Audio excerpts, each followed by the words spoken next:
It's time for Kaufman's Corner on Mad Dog Unleashed. Remember Ira? You mean Ira? Ira. Jameis. In other words, Ira.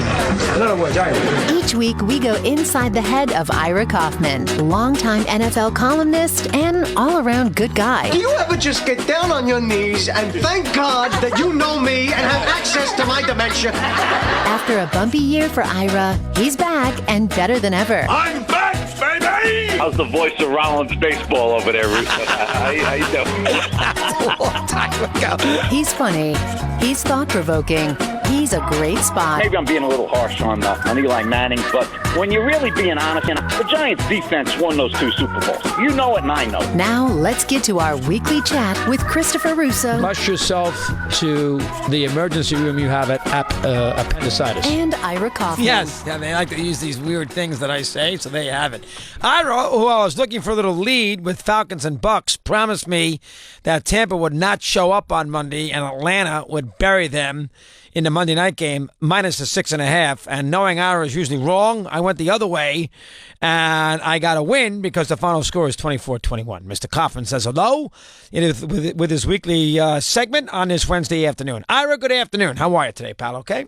Now, wait a minute. You disregarded my sage wisdom? Yes, I did. Thank God. Thank God. You talk about getting the game wrong. I mean, they had 1 million injuries. They played their asses off that night, for crying out loud, against the Falcons. No? They did. They looked like they wanted to Cutter back next year. That's a question up in the air, Chris. But everybody down here is talking about this Longoria trade, Chris. Everybody. All 11 Rays fans are up in arms. And you mean to tell me they're actually getting some juice on this trade on talk radio today? It's all on local talk radio. Your boy Sternberg's taking a beating. They're killing him. How could you kill Sternberg for this trade? The man is making $81 million for the next 4 years. The Rays fan has not supported his team properly. The guy has done everything known to man to have a competitive ball club. How could anybody in their right mind in Tampa St. Pete knock the owner for this move? You can't do that. It's not fair. Well, because there's been some stories out about the potential for a new stadium and how much he wants to put in, which is perceived by a lot of people as a minimal amount, maybe $150 million of his own money towards a new stadium that's going to cost a heck of a lot more than that. So that's not winning him any either, Chris.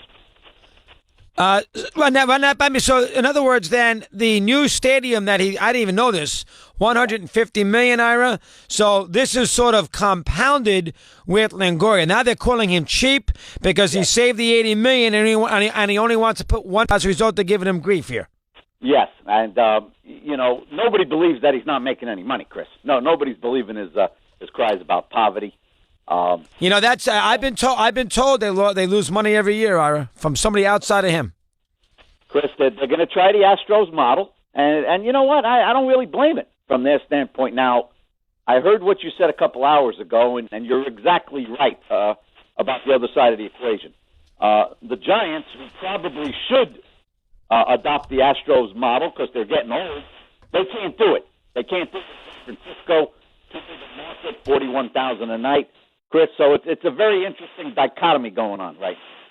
Hang in there, Ira. We're having trouble with your cordless phone. You can't do these shows when you're watching practice, so we'll get a chance to get that fixed. And we'll get Ira back here momentarily. First time Ira has not, I don't know where he went, but we're having issues with the phone, so we'll see if we can get that fixed. I did not realize that Sternberg's taking grief on this. I don't know how in the world anybody could be up in arms. Right now, listen, $150 million, you like Sternberg to pay a lot more than that for a new stadium. That's going to probably cost, upwards of $700-800 million. So I understand that might be a little light. That's fair. You can give more the grief you want on that. But as far as the trade is concerned, I don't know how in the world you can sit there and pick on them for making this trade. So we have to find this out and figure out where we go. Is Ira back aboard? Let's say hello. Ira, I'm sorry. I hear you better now. You okay? Chris, I thought I paid the bill. I guess I might have made a mistake there. I guess you This did. is a problem. All right, now $150 million there for Sternberg. We'll get to that in a minute. But from a Tampa perspective, let's look at it from a baseball perspective. They're going nowhere. The Yankees and the Red Sox are running away with big money and dominating the American League East. The Rays don't draw. They got a pretty good young farm system, and now they save roughly about $70 million. How can anybody in Tampa say this is a bad deal? Because, Chris, these fans have been teased down here by the Joe Madden years. He's gone. Andrew Friedman, he's gone. They've gone on to greener pastures and left behind a woe-begone franchise. Chris, whatever you think of Evan Longoria, and you're right, he's good, not great, good, but he is the face of this franchise. 10 years, guy's very durable, does a lot of great community work, very popular down here. And they see it as a sign of the Rays throwing up their hands. It's not the last deal the Rays are going to make. I think you can say goodbye to Colomé. Archer's probably going to go. And, while you're going through this process, the fans don't like it. And just ask the 76er fans about it, Chris. They can't wait for it to pay off, and sometimes it's a 3 or 4 year plan. I get that, Ira, but boy, oh boy, the Tampa fan that has not supported this team, I don't think they have a right to complain. They have not supported the team properly. Well, I don't care where the stadium is. It could be on the moon. They have not supported the team. When you don't support the team, you relinquish your rights to moan and groan when they make a salary dump. Don't you agree with that?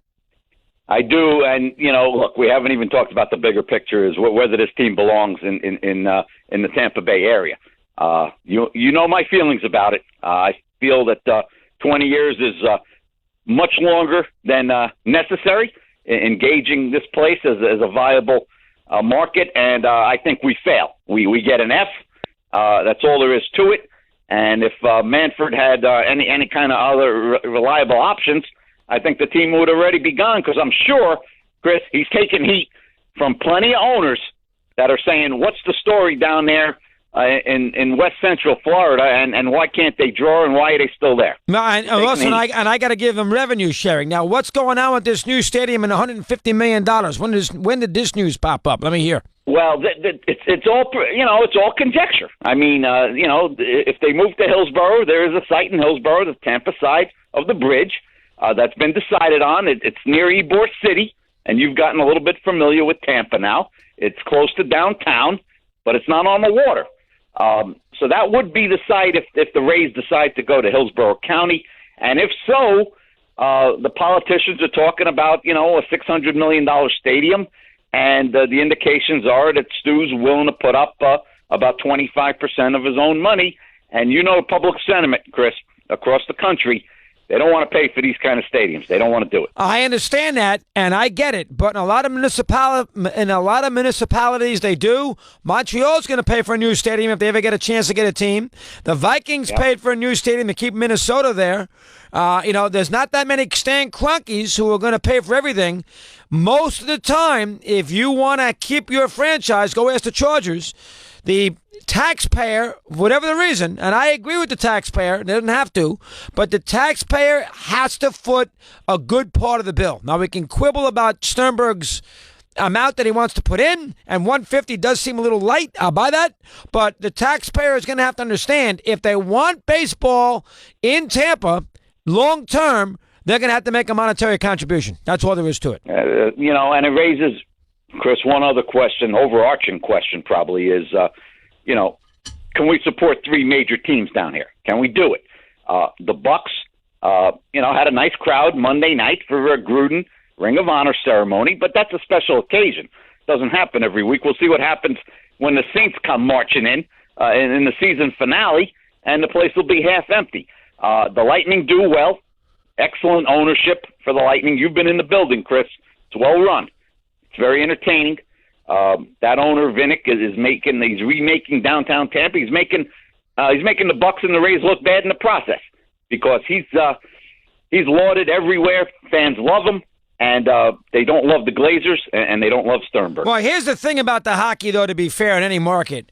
It's a lot easier to run a hockey team. First off, the arena is a lot cheaper. The arena also can be used for other facilities, and other events, a la concerts, a la, ACC tournaments, a million things. So, the baseball stadium is used just for baseball. The football stadium is used for the most part just for football. An arena can be used, they can fill that arena 300 days a year. So it's easier to get the taxpayer to spend money for the arena than it is for a stadium. That's the first thing. Second thing is, he's only got 19,000 fans. So I know you're going to tell me that Tampa's got more than that.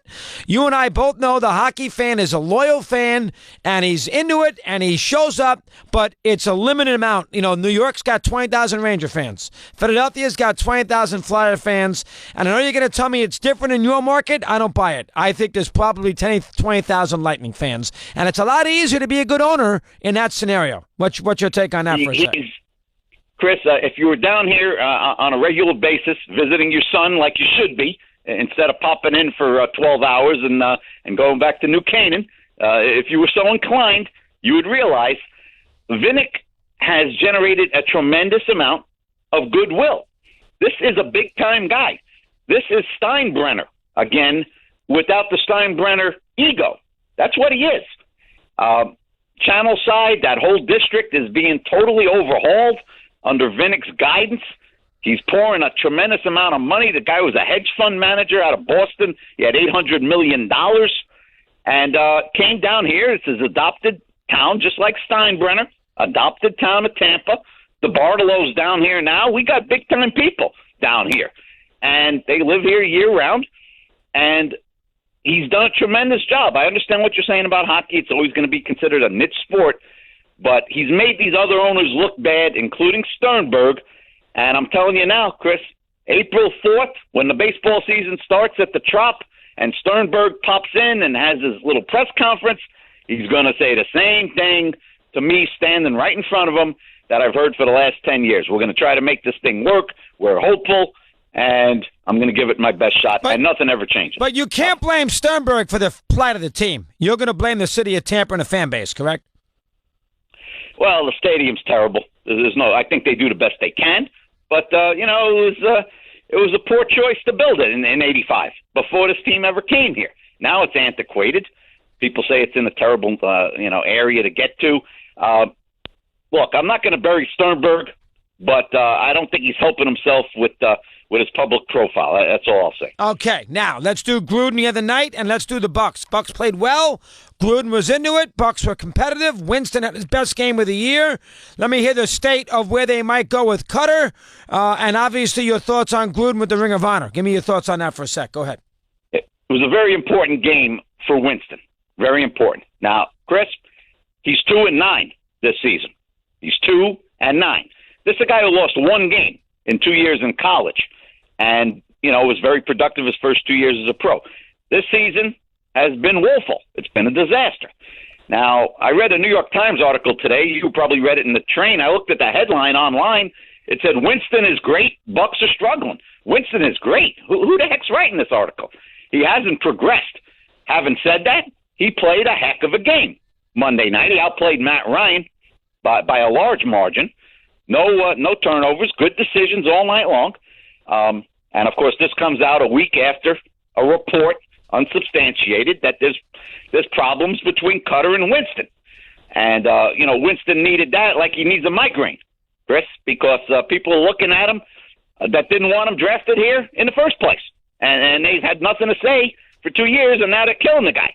Let's get rid of him, draft a quarterback with the 7th pick in the draft. It's a sweeping feeling down here. And he's got the suspension potentially hanging over his head. Chris, nobody knows when that probe's going to be done. It could be March, April, after the draft. I mean, the Bucs are in a lot of trouble in that regard. But as far as the Gruden and Cutter thing, Chris, I went to a party Saturday night at Hooters. It was a little bash put together by Gruden's buddies. I was invited. Sapp showed up, gave me a nice little hug, Chris.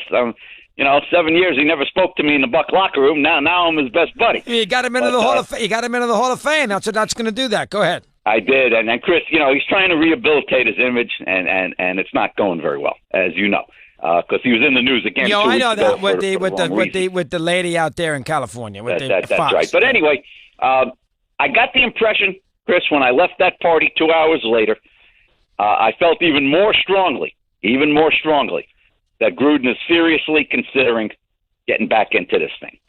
And while the chants of we want Gruden weren't overwhelming Monday night, not as bad, not as embarrassing a situation as it could have been for Cutter, and they were losing by 10 points.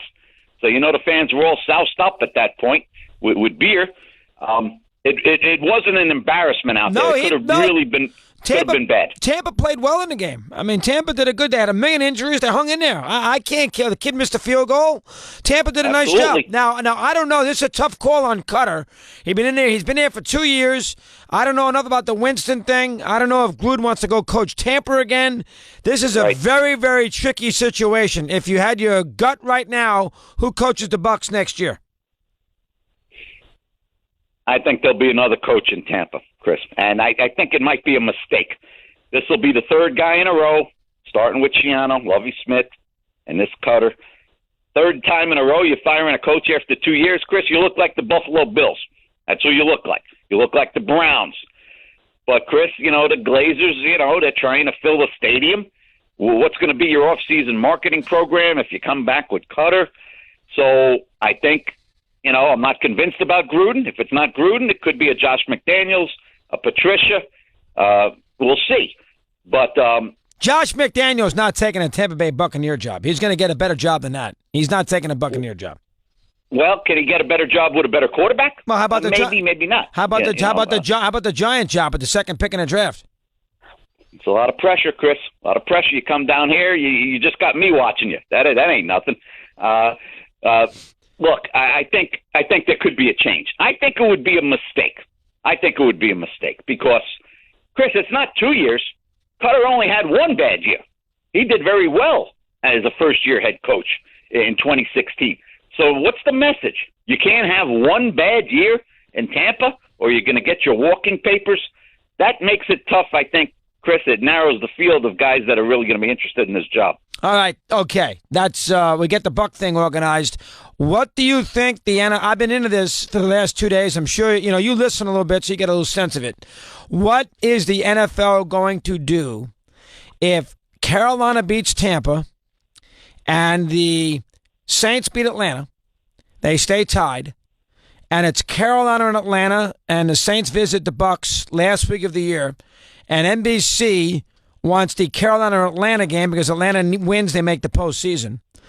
But they have those two teams tied at the top. They almost, as they always do, they got to play them at the same time. But that's the game that NBC wants. They don't want any other game because the games stink. They really want that game. How's the NFL going to handle that schedule? Well, Chris, you're very attuned to scheduling. You're into it. It's a big topic of yours every week. You like to point out when they got good games, when they got lousy games. How does it work? I think the NFL, look, they always, how many times have you heard Goodell use that phrase, our partners, our partners? You got to take care of your partners, especially when they got to re-up with you, and they're what's fueling, your $15 billion empire.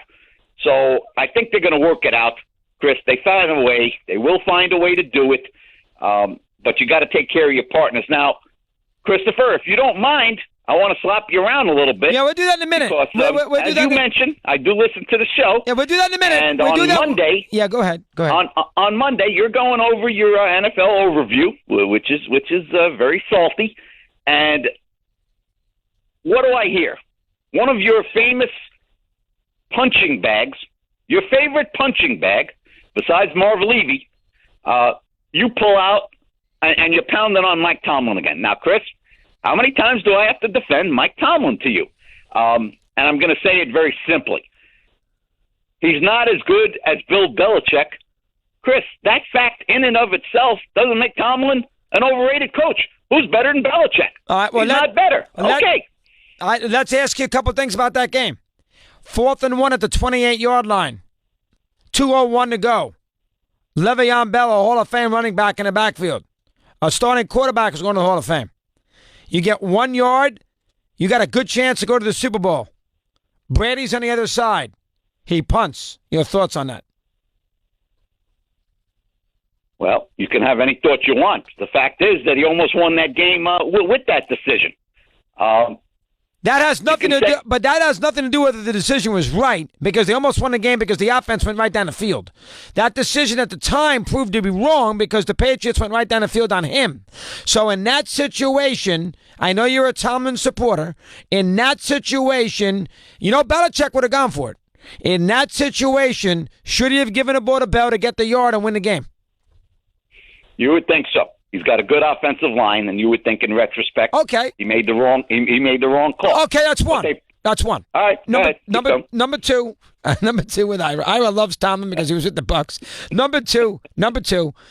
You would have to admit the play calling on those last two plays. Forget the touchdown, whether it's not a touchdown. It isn't a touchdown via the rule. We can argue that rule all night. It's not a touchdown via the rule. You and I both know that. Forgetting that.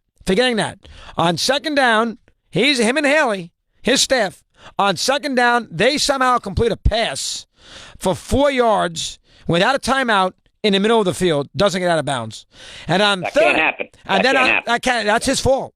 And then on third down, they have a miscommunication. He tells Roethlisberger to run a play when Roethlisberger was going to clock it and spike it to kick the field goal. So complete confusion. Roethlisberger compounds it by making a bad pass. I'll throw one other thing in there too. Maybe at 24-19 when Gronkowski is kicking your rear end, maybe you can let somebody else beat you on that last Patriot drive, especially in the two-point conversion. That was not a thing of beauty by Mike Tomlin in the last 5 minutes of that game. Let's be fair. Let's call it like we see it. Chris, he always has that team ready to play. They came this close to beating the Patriots, who were coming off a loss and also needed the win to secure the number one spot. The Patriots are the gold standard in the NFL. They beat the Pittsburgh Steelers in the final minute. Belichick is better than Tomlin. Brady is better than Roethlisberger. And that doesn't mean Mike Tomlin isn't any good. You want to throw him out. He's already won a Super Bowl. I'm willing to bet you $7.50, which is as high as I can go, Chris, that Tomlin's going to win another Super Bowl before he leaves Pittsburgh. That'll give him 2, and then you and I will have a raging debate about his Hall of Fame credentials, Christopher. I like that. Listen, fair, but you would agree that you saw a lot of things late on Sunday that were not Vince Lombardi-ish. You would agree, correct? There's no question. And we've also learned, Chris, if we didn't know it before, don't throw a ball over the middle, from your own 3-yard line against the Patriots late in the game trying to do something fancy. Doesn't work. Never does. Doesn't work. Never. Ask Russell Wilson. I'll tell you something right now, too. I don't care what he does the rest of his career and never plays a game. That game alone, Gronkowski, put him in the Hall of Fame. What a tight end. That's 100% on that, Chris. 100%. I'm a Chiefs fan. I watch Kelsey. Kelsey ain't Gronkowski. Not even close. Don't even debate. Don't even go near it. Not even close. Now, hey, Chris, listen. Yes. On the official thing, I understand what you're saying about the call. Technically, it's right, but Chris, let's step back a second. That was an epic. If you can have an epic in the regular season, that was a classic. Yes, it was. And what are we all talking about on Monday morning? The officiating. That is a problem with this league. It's a big problem. Big problem. I don't know what they're going to do about. Well, but you go to these owners' meetings. Tomlin made it sound like they're going to address this in the competition committee stuff. What's your take on that for a sec? Well, every year I go to the owners' meetings, and the first thing I hear is Rich McKay saying what kind of great year the NFL had, and I dare him to say that. Next March in Orlando. I believe the meetings are in Orlando. He can't say that. This has been a very rocky season for the NFL. Officiating is a big part of it. This competition committee that McKay's been associated with for more than a decade, and they think they're doing a great job. And meanwhile, the guys in the stripes are they're talk number one after these games end, and that's a problem for the league. That's not a good face for the National Football League. Yeah, they got to streamline these rules. I always bring up a couple of things, Chris. They're minor, but they annoy the hell out of me. And you tell me, Chris, 50% of the punt returns, you get a penalty for pushing the back. Easily, 50%. Easily. Yep. Can't you teach this? What is going on over there? The other thing that drives me crazy, I don't know how you feel about it. I've mentioned it many times to even some of the officials. Can't get a straight answer. You sack a quarterback, you got 3rd and 17. Defense is working their butts off. 3rd and 17. You get a little hold at the line of scrimmage, while the guy's going out for a pass, a little tug. Automatic first down. Drives me crazy, Chris. Automatic first down. That's a tough Why? call. That's a tough call. Give him the 5 yards. Give him it down again. That's an excellent point. I agree with you on that 100%. Away you go. Okay, your take on Rivers' collapse second half in Kansas City, Saturday night. Boy, I was shocked. As a Chiefs fan, I was glad. KC played a good game. I told you last week, I don't always make a good prediction on this show, but I said Kareem Hunt is the key. Kareem Hunt is the key to the Chiefs. When he went crazy in September, I thought he was the leading MVP candidate, even over Alex Smith. After 4 or 5 games, I thought it was Kareem Hunt. And then he disappeared for 2 months. Now he's back. Played a huge game. Rivers shocked me, Chris. They had nothing. I think they scored early in the third quarter after stopping the Chiefs. They had all the momentum. They had the lead. Rivers did absolutely nothing from that point on.